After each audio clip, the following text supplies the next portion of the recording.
एक अंग्रेज था जिसने लूट का रिकॉर्ड बनाया इस देश में। उसका नाम था रॉबर्ट क्लाइव। वो बंगाल में जब आ गया और ईस्ट इंडिया कंपनी का बंगाल में जब शासन स्थापित हो गया, तो रॉबर्ट क्लाइव ने कलकत्ता को लूटा और 7 साल लूटा। लूट कर वो धन लंदन ले गया। 7 साल के बाद उसका ट्रांसफर हो गया। लंदन से पहले भारत भेजा गया, फिर वापस लंदन चला गया।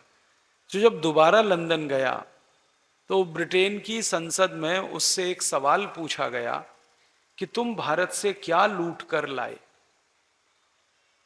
तो उसने उत्तर दिया ब्रिटेन की संसद में कि भारत से लूट कर नहीं लाया, भारत के एक राज्य से, और एक राज्य से भी नहीं लाया, एक राज्य के, एक शहर के, एक मोहल्ले से लूट कर लाया। और इस बात को उसने कहा ब्रिटेन की संसद में कि पूरे भारत से लूट कर लाने की तो मेरी हैसियत नहीं है, क्योंकि पूरे भारत को लूटने के लिए तो 1000 साल लगेंगे। मैं तो 7 साल भारत में रहा, तो 7 साल में मैं तो एक इलाके को लूट पाया, और वो धन मैं यहां लंदन लेके आया। उसको पूछा गया क्या लाए तुम, तो उसने कहा सोने के सिक्के लाया, चांदी के सिक्के लाया, हीरे जवाहरात लाया। कितना लेके आए? उसने कहा अंदाजा नहीं है। तो ब्रिटेन की संसद में उससे पूछा गया कि कुछ तो बताओ। तो उसने जो उत्तर दिया वो हम सब के लिए हृदय विदारक है।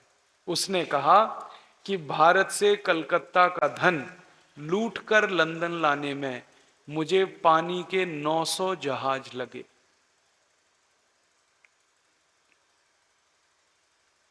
नाव नहीं कहा उसने, जहाज।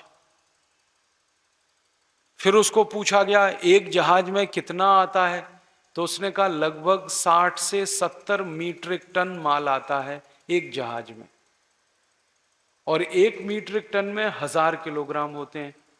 माने 70,000 किलोग्राम माल भर के ले जाता है एक जहाज। ऐसे 900 पानी के जहाज भर के सोने के सिक्के, चांदी के सिक्के, हीरे जवाहरात, मोती माणिक, ये सब लूट कर ले गया एक अंग्रेज जिसका नाम था रॉबर्ट क्लाइव।